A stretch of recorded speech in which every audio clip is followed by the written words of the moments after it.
నమస్తే. ఇన్నాళ్ళు నన్ను సపోర్ట్ చేస్తూ, ఎంకరేజ్ చేస్తూ మీ ప్రేమని నాకు అందిస్తున్న ప్రతి ఒక్కరికి కృతజ్ఞతలు. అలాగే ఈ వీడియో కూడా ఖచ్చితంగా మీకు ఉపయోగపడుతుంది. లైక్, షేర్ అండ్ సబ్స్క్రైబ్ చేసి మీ సపోర్ట్‌ని నాకు అందించండి. అలాగే ఈ వీడియో పట్ల మీకున్న అభిప్రాయాన్ని కామెంట్ సెక్షన్‌లో కామెంట్ చేసి తెలియజేయండి. ఇప్పుడు వీడియోని చూద్దాం. అందరికీ నమస్కారం. Welcome to our channel. నేను పద్మిని. ముందుగా ప్రేక్షకులకి శ్రీ క్రోధి నామ సంవత్సర ఉగాది శుభాకాంక్షలు. ఉగాది అంటే ఖచ్చితంగా ఉగాది నుంచి మళ్ళీ వచ్చే ఉగాది వరకు మన రాశి ఎలా ఉంది, అది ఇచ్చేటటువంటి ఫలితాలు ఎలా ఉన్నాయి అనేది ఖచ్చితంగా చూసుకుంటాము. పంచాంగ శ్రవణం ఖచ్చితంగా ఉగాది నాడు చేస్తాము.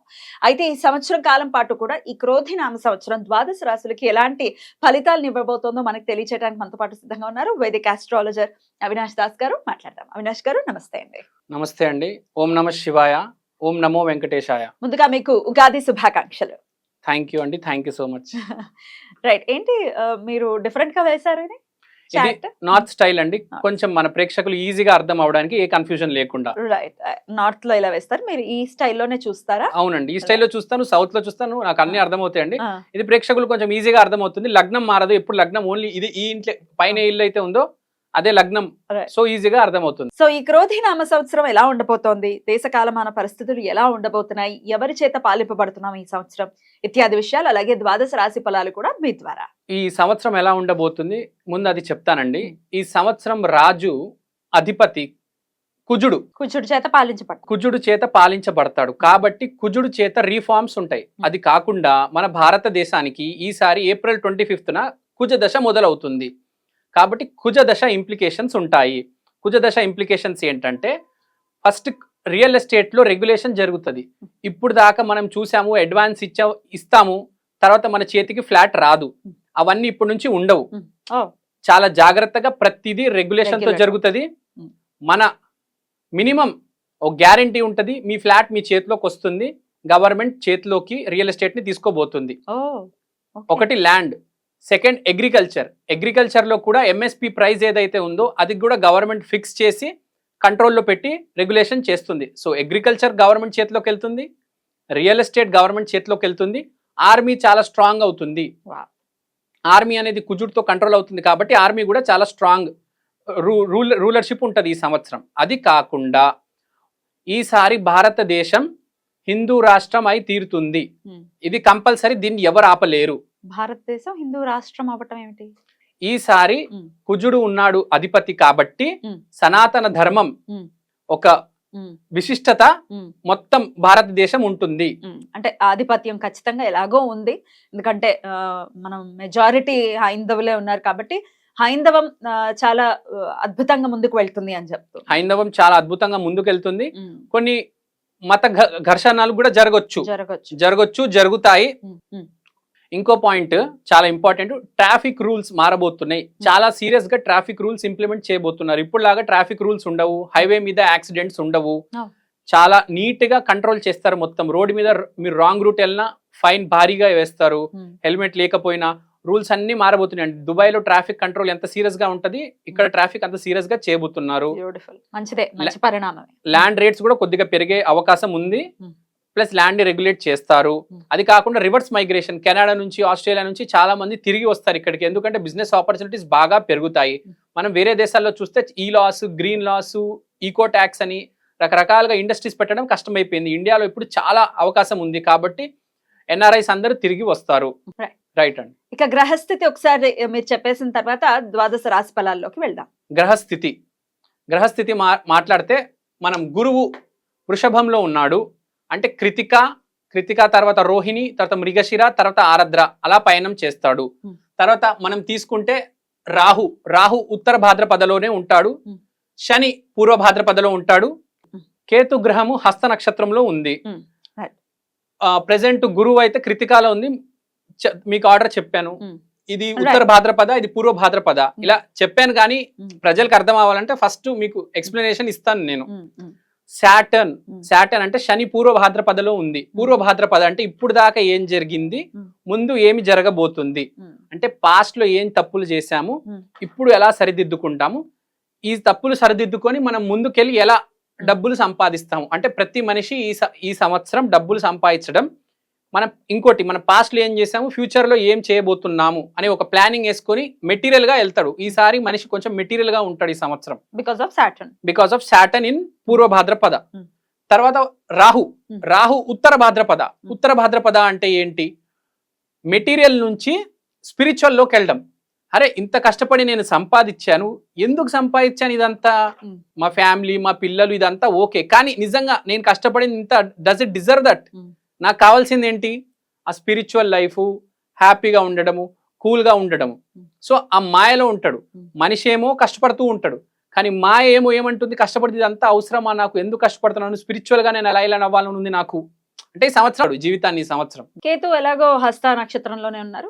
కేతు హస్త నక్షత్రంలో ఉన్నాడంటే blessings. So blessings are very important for this year. ఈ సంవత్సరం బ్లెస్సింగ్స్ తీసుకొని వెళ్తే మనం చాలా మంచిది. ఓన్లీ కష్టపడితే కాదు, దాంతో పాటు బ్లెస్సింగ్స్ కూడా ఉండాలి. సో గురువు కృతిక నుంచి రోహిణి నుంచి మనం మృగశిర, తర్వాత ఆరద్ర.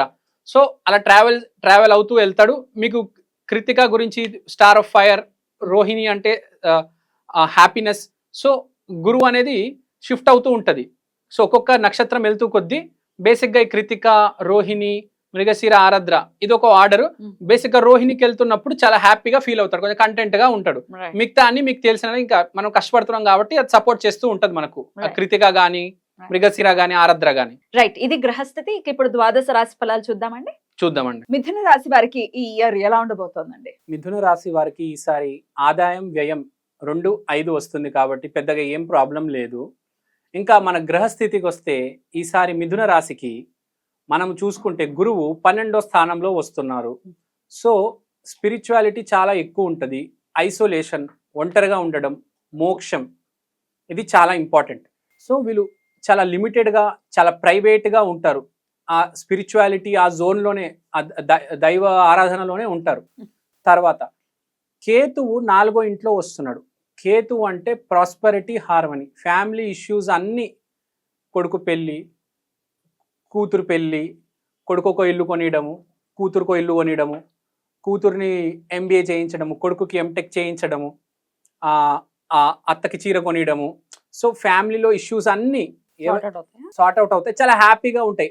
అతను చాలా, ఆ మిథున రాశి ఎవరైతే ఉన్నారో వాళ్ళు చాలా హ్యాపీగా ఐసోలేషన్లో ఉంటారు. ఫ్యామిలీకి కావాల్సిన మెటీరియల్ నీడ్స్ అన్ని ఫుల్ఫిల్ చేస్తారు.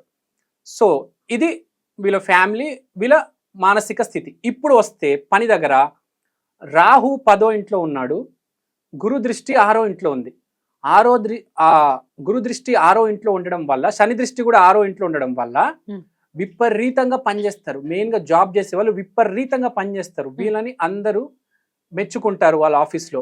ఎవరెవరైతే మిథున రాశి ఉన్నారో, ఏ ఫీల్డ్ అయినా కావచ్చు, సాఫ్ట్వేర్ కావచ్చు, డాక్టర్ కావచ్చు, యాక్టర్ కావచ్చు, వాళ్ళ ఫీల్డ్లో చాలా మంచి పేరు వస్తుంది. They will become unbeatable. వాళ్ళలాగా ఎవరు చేయలేరు. ఇప్పుడు ఒక యాక్టర్ ఉన్నాడు, షార్ట్ చేస్తే అతనిలాగా ఎవరు చేయలేరు, ద బెస్ట్ షార్ట్ ఇస్తారు. లైక్ ప్రకాష్ రాజ్ గారు.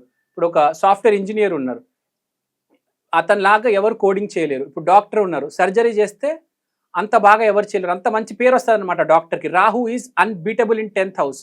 ఇప్పుడు ఒక కెరియర్లో ఒక 10 మంది తీసుకున్నాము, 10 మందిలో టాపర్ ఎవరు అవుతారంటే, ఎవరికైతే రాహు 10వ ఇంట్లో ఉంటుందో he will become the topper in his field. అతను ఏ ఫీల్డ్ అయినా కావచ్చు. అంటే సింపుల్గా నేను చెప్పేది ఏంటంటే, ఈసారి మిథున రాశి వాళ్ళు పర్ఫార్మర్ ఆఫ్ ద ఇయర్ అవ్వబోతున్నారు. Performer of the year awards, best actor, best engineer, best doctor ఈసారి మిథున రాశి వాళ్ళకి రాబోతుంది. విపరీతంగా కష్టపడతారు, అవకాశాల మీద అవకాశాలు వస్తాయి, కష్టపడే అవకాశాలు. వీళ్ళు దాన్ని యూజ్ చేసుకోవాలి, సద్వినియోగపరచుకోవాలి, చేసుకుంటారు కూడా, బాగా పడతారు కూడా. డైలీ లైఫ్ కూడా బాగా మెయింటైన్ చేస్తారు, రొటీన్ చాలా బాగా మెయింటైన్ చేస్తారు, ప్రతిదీ ఆర్డరు, ప్రతిదీ ప్లానింగ్తో ఉంటారు. ఇంకా కెరియర్ విషయంలోకి వస్తే నాట్ ఓన్లీ కష్టపడడం, రాహు 10వ ఇంట్లో ఉన్నాడు కాబట్టి ఎన్ని పాలిటిక్స్ అయినా చేస్తారు, పర్ఫార్మర్ ఆఫ్ ద ఇయర్ అయి తీరుతారు. సో వీళ్ళ పర్సనల్ లైఫ్లో అయితే అన్బీటబుల్ అండి. ఫ్యామిలీ లైఫ్ని కూడా మెటీరియల్గా చాలా బాగా చూసుకుంటారు, కానీ మైండ్లో వీళ్ళు చాలా స్పిరిచువల్గా ఉంటారు. ఇప్పుడు ఇంత ప్రాస్పర్ అవ్వడానికి రీజన్ ఏంటంటే, వీళ్ళు అంత స్పిరిచువల్గా ఉన్నారు కాబట్టి ఇక్కడ అంత బాగా పర్ఫామ్ చేయగలుగుతున్నారు, బ్యాలెన్స్ చేస్తున్నారు అనమాట. ఇది ఎక్కువ అది తక్కువ అని కాకుండా పర్ఫెక్ట్గా బ్యాలెన్స్ చేస్తారు. నెక్స్ట్ శని 9వ ఇంట్లో ఉన్నాడు. సో 9th హౌస్ ఆస్పెక్ట్స్ ఎక్కువ ఉంటాయి. సో ఎలా అంటే, ఇప్పుడు హయ్యర్ రిలేటెడ్ స్టడీ, అంటే ఇప్పుడు మీరు ఆఫీస్లో ఉన్నారు, ఏదైనా కొత్త సాఫ్ట్వేర్ నేర్చుకోవడం, మీరు ఇప్పుడు జావా మీద పని చేస్తారు, ఇంకా అవి కాకుండా 2-3 సాఫ్ట్వేర్లు నేర్చుకుంటారు. ఎంబీఏలో ఉన్నారు, మీరు మార్కెటింగ్లో ఉన్నారు, దాంట్లో ఏమేమి చేయొచ్చు, ఇప్పుడు ఫేస్బుక్, ఇన్స్టాగ్రామ్, డిజిటల్లో ఏమేమి చేయొచ్చు అంటే ఇంకా Saturn 9th హౌస్లో ఉండడం వల్ల మీరు చూస్తే ఒక కాంబినేషన్ ఉంది. ఏది చేస్తే మనం ఒక స్టెప్ ముందుకెళ్తాము, అది నేర్చుకుంటారు, దాని పట్ల కష్టపడతారు, దాంతో ఒక స్టెప్ ముందుకెళ్ళి చాలామంది వీళ్ళు ప్రమోషన్ల కోసం వెతుకు చూస్తూ వాళ్ళందరికీ ప్రమోషన్లు రాబోతున్నాయి. ఎందుకంటే రాహు 10వ ఇంట్లో ఉన్నాడు. CEO, senior manager, team leader వీళ్ళందరి కలలు ఫుల్ఫిల్ అవ్వబోతున్నాయి. సో దిస్ ఇయర్ మిథున రాశికి చాలా బాగుండబోతుంది. ఓవరాల్ గా ఎంత పర్సెంటేజ్ బాగుందంటే ఏం చెప్తారు?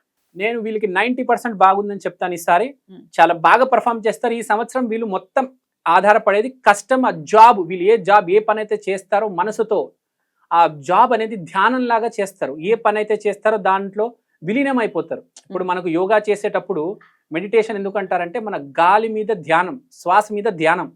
సో వీళ్ళు ఈ సంవత్సరం పని అంత నిష్ఠతో చేస్తారు, దాని ఫ్రూట్స్ ని కూడా ఎంజాయ్ చేస్తారు. వీళ్ళకి ప్రమోషన్ వస్తుంది గ్యారంటీ. వీళ్ళు వర్క్ చేసే దాన్ని బట్టి వీళ్ళకి ఆటోమేటిక్ ప్రమోషన్ వస్తుంది. ఆటోమేటిక్ వీళ్ళు చేసేది కనపడుతుంది బయట సొసైటీలో.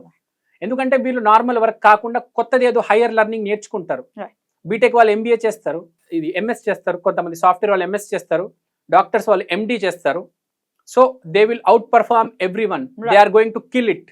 అయినప్పటికీ ఏ దైవారాధనని విశేషంగా చేసుకోవాలి? వీళ్ళు మిథున రాశి కాబట్టి విఘ్నేశ్వరుడి ఆరాధన చేసుకుంటే చాలా చాలా మంచిది. అద్భుతంగా తెలియజేశారు. Thank you so very much. Definite గా 90% ఇయర్ మంచి రిజల్ట్స్ ఇస్తోంది కాబట్టి చాలా హ్యాపీగానే ఫీల్ అవుతారు ఈ ప్రెడిక్షన్స్ విన్న తర్వాత మిథున రాశి వాళ్ళు. ఇక నెక్స్ట్ ఎపిసోడ్ లో కర్కాటక రాశి గురించి మాట్లాడుకుందాం. థ్యాంక్ యూ సో మచ్ అండి. నమస్తే.